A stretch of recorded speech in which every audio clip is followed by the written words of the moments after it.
sisirin ang lalim ng dagat. Gusto kong akyatin ang tuktok ng bundok, tuklasin ang hiwagang sa puso ko'y bumabalot.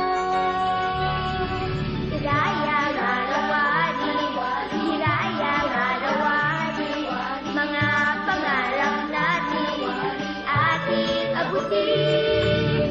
Sa lakas ng isipan at pusilang ng kalooban, hiraya nga lawari, ating abutin.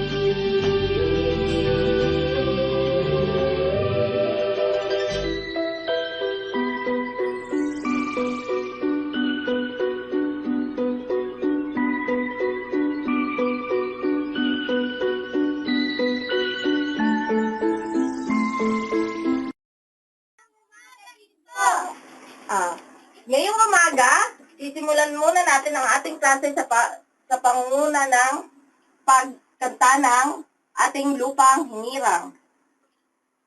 Halika, Aubrey, pangunahan mo ang pag-awit. Bayang Magiliw. Tayo mga bata, ilagay ang kanang kamay sa kaluwang dibdib. Handa, awit.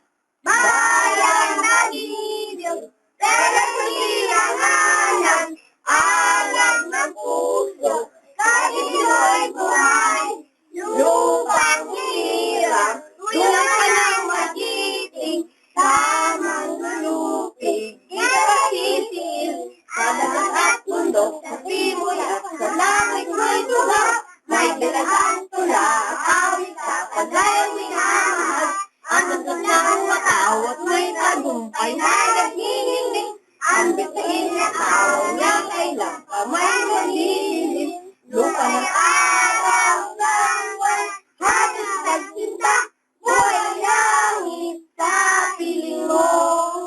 Ang gaya ng pag may pang-aating, ang mamatay ng dahil sa'yo. At ang ating panalangan ay pangungunahan ni Crystal Dwayne Marciano. Mga bata, magsitungo. Sandali po tayong tuwalin para sa kanang lalim. Sanaan nagpupuri at nagpapasalamat po kami ang kalakasan ng aming katawan na binigay sa amin. Panginoon, Dona, sa araw na ito ay aming pangarap. Ang aming magdamo, ang lahat ng ito ay aming dalangin sa tanging pangalan ng Jesus na sa anak.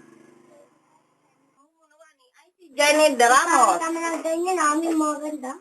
Iba doon. Watermelon, watermelon, papaya, papaya, banana, banana, banana, banana, fruit salad, fruit salad. O, magsiupo na mga bata.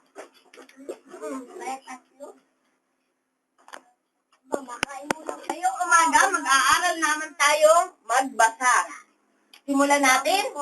A, E, I, O, U. Ka, E, I, O, U. Ka, E, I, O, U. Ka, E, I, O, U. Ka, E, I, O, U. Ka, E, I, O,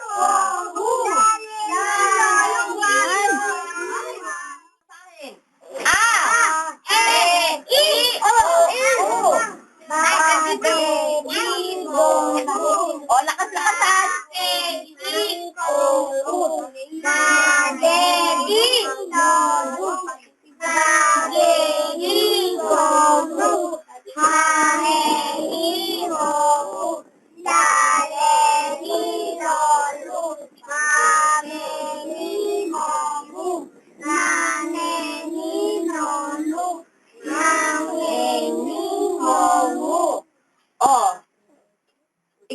Eric? Ha! O, ikaw, Jonas. Ma! O, ikaw. Mark. Nga. O, ikaw. Jimwell. Ba. O, ikaw, Budak. Ka. O, ikaw, Icy. Nga. Ma. Me. O, ikaw, Juana. Ga. G. Go. Gu. O, ikaw. Ikaw, Carla. Ha. O, ikaw, Toy. La. Le. Li. Lo. Lu. O, ngayon, gusto nyo ba makarinig ng kwento? O, sige, magtahimik ang lahat at umupo ng maayos para makapagsimula na tayo sa ating kwento. Gusto nyo bang marinig ang kwento ng ang mga unang paru-paro? Sa tabi ng isang ilog ay may isang malaking halamanan. Nakikita nyo ba ang halamanan? Opo. Ang ilog. Opo. O, ito ay punong-puno ng magaganda at mababangong bulaklak. Mga bulaklak na hindi natin nakikita sa ibang halamanan. Ang may-ari ng magandang halamanang ito ay isang matandang babae. Parang lola. Na ubod ng bait. Ang kanyang halaman ay hindi niya ipinagdadamot. Kahit sino ang may kailangan ng bulaklak ay maaaring humingi sa kanya.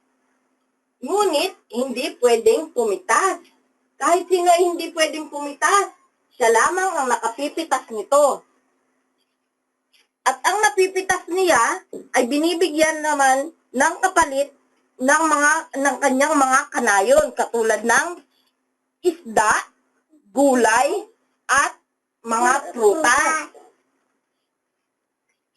Ngunit sa gabi, nakikita ng mga kanayon niya na nagliliwanag ang buong halamanan.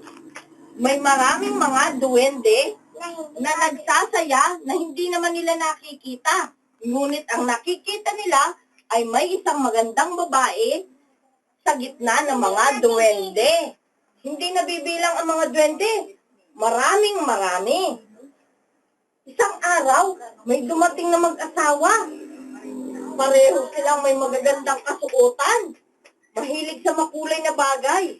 Ang mag-asawa ay nakituloy sa isang bahay sa nayon. Ang mag-asawa ay kinaiinisan ng buong nayon dahil sa sobra silang may kayabangan at sobra kong manlait